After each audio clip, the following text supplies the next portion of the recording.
ফাটিয়ে দেবো। আদা গাছে তোতা পাখি, ডালিম গাছে বউ, মাঝ রাতে জেগে দেখি পাশে নেই বউ।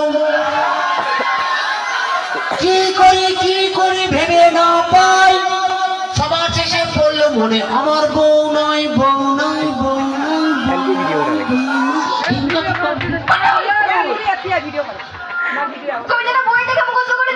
বাবা এই কবিতাটা রবি ঠাকুর রচনা করে আমার বাবাকে দিয়েছিল, আমার বাবা আমাকে দিয়েছে, তুই পড়বি তোর বড় বড় দাঁড়ি হবে। কি হবে? বড় বড় দাঁড়ি রবি ঠাকুরের মতো। সবসময় খালি বদমাইশি শুনে বসুন কি করিস, কি পারিস আমাকে আমার বলবি? কি পারি মানে আপনি জানেন, আমি এই কবিতাটাকে খুবই বাউল গান করেই দেবো। কি মাটির গান। তুই এখন গান গাইবি? সত্যি বলছি পুরো কুত্তার গলায় গাই। আচ্ছা আমাদের পটল একটা গান গাইবে বলছে, সবাই কি শুনবে? শুনবে? বলছি শোন হ্যাঁ ভালো করে, হ্যাঁ। কারণ মান সম্মানের ব্যাপার। মান সম্মান নিয়ে কোনো চাপ নেবেন না, আমি প্যান্ডেলের পাশে ঝুলিয়ে ছাড়বো, কোনো চাপ নেই। দাঁড়ান আরেকবার চার্জ নিয়ে দিতে দেন। আচ্ছা পটল, হ্যাঁ এটা কি চাষ? এটা কুত্তা চাপ।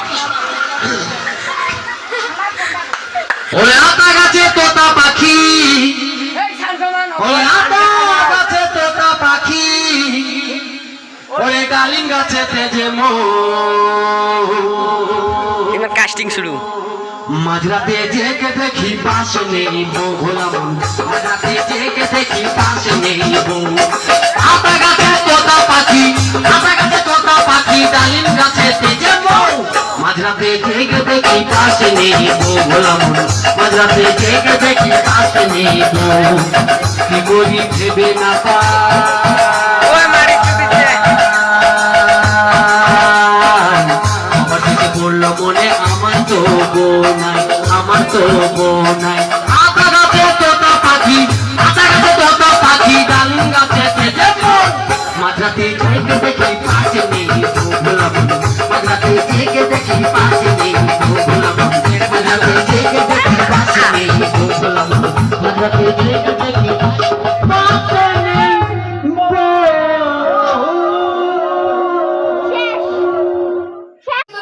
ফাটিয়ে দেবো। আদা গাছে তোতা পাখি, ডালিম গাছে বউ, মাঝ রাতে জেগে দেখি পাশে নেই বউ। কি করি ভেবে না পাই, সবার শেষে পড়লো মনে আমার বউ নয়, বউ নয়, বউ নয়।